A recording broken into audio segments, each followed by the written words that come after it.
Allô, allô.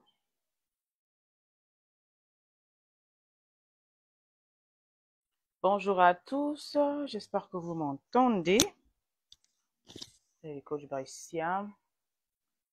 Je ne veux pas être longue, ça fait un moment que je ne suis pas venue live sur Facebook. Mais qu'à cela ne tienne, j'aimerais qu'on ait cette conversation importante qui,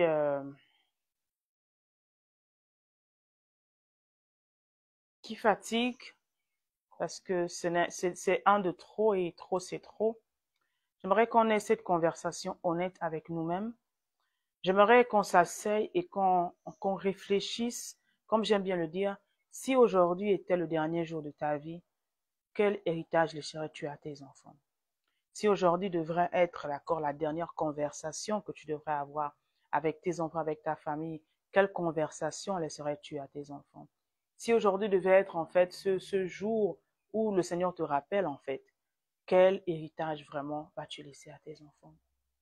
Bonjour à tous, je suis la coach Brescia, coach certifié en restauration, Healing and Transformation Coach, et d'accord, spécialisé dans le trauma, donc trauma coach. J'accompagne au quotidien les femmes, les mamans, en l'occurrence, qui ont traversé en fait des traumatismes, d'accord, c'est qui ont été physiquement, sexuellement abusées dans le voyage de restauration. Depuis déjà 2017 que j'ai fait mon apparition sur la toile, avant qu'il y ait les virals, qu'il y ait des clashs, etc., où le thème trauma, ou le thème traumatisme, d'accord, j'aime bien couper trauma, ou d'accord, guérison et restauration est devenu plus ou moins populaire et vulgaire de nos jours. J'en parle depuis en fait. Je fais des lives, ça c'est un énième live dans lequel je vais encore attirer, faire la prise de conscience en fait, d'accord, à beaucoup de personnes.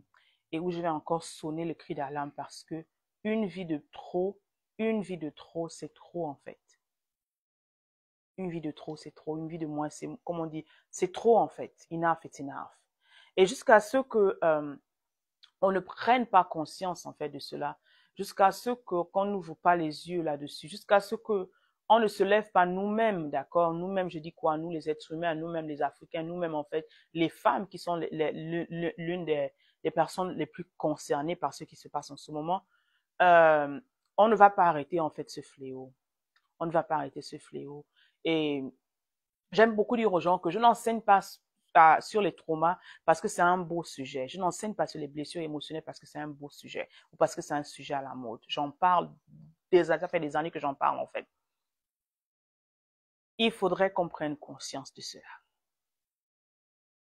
La parole déclare que Dieu nous veut en vie. Dieu a des projets de paix pour nous. Dieu a des projets de paix pour nous. Dieu a des plans pour toi, femme qui m'écoute. Que tu sois marié, célibataire, divorcé, peu importe ton statut social, tu es une personne entière. Tu es une entité, euh, euh, comment dire, tu es une entité en fait. Je veux savoir s'il y a la connexion même en fait. Tu es une entité à part entière. Comment dire, tu es l'œuvre de l'éternel. Tu es quelqu'un, en fait, que le Seigneur a disposé, justement, pour pouvoir accomplir de grandes choses. Tu es quelqu'un, en fait, que le Seigneur a mandaté, en fait, pour faire des grandes choses. Tu es quelqu'un que le Seigneur, en fait, a préparé, en fait, d'accord, depuis que tu sois dans le ventre de ta mère, il t'a préparé. Avant que tu ne sois dans le ventre de ta mère, il t'avait déjà établi. Donc, il y a des bons plans pour toi, en fait. Pourquoi les femmes en 2025 continuent de rester dans des relations toxiques, abusives? Je répète encore ma question.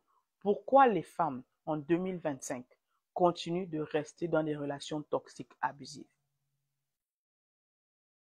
Pourquoi vous continuez de rester dans les maisons dans lesquelles on vous tabasse comme des animaux? Pourquoi vous continuez de rester dans les endroits où vous continuez de vous asseoir sur les tables sur lesquelles vous n'êtes pas la bienvenue? Pourquoi vous continuez de vous asseoir et accepter qu'on vous traite comme des bestiales au nom du mariage?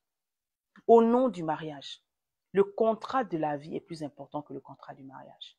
Dieu te veut en vie. Dieu te veut en bonne santé. Dieu te veut vivante, avec ton sound mind, avec tes émotions, tout bien en fait, que de te voir malheureuse. Lorsque vous regardez de plus en plus ces derniers temps, en fait, quand tu vas remarquer comment se voir que la personne est dans une relation toxique, la femme se marie. Déjà, le problème, c'est qu'avant même le mariage, vous faites les formations sur le mariage.